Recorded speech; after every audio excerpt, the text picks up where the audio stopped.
Pecel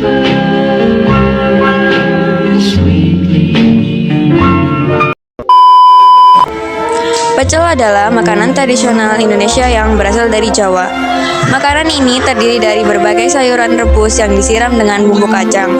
Bumbu kacangnya terbuat dari kacang tanah, cabai, bawang putih, kencur, dan air asam Jawa.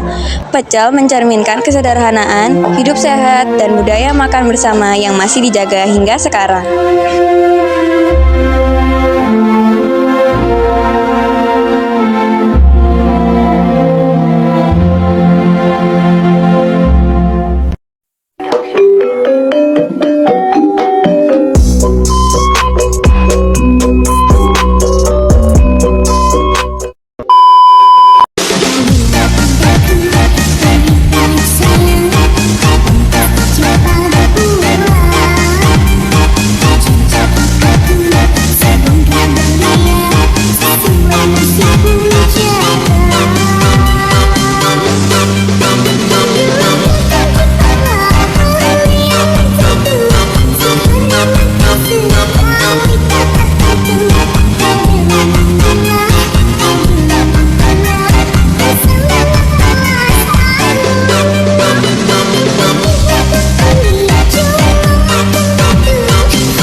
Boleh nak review boleh?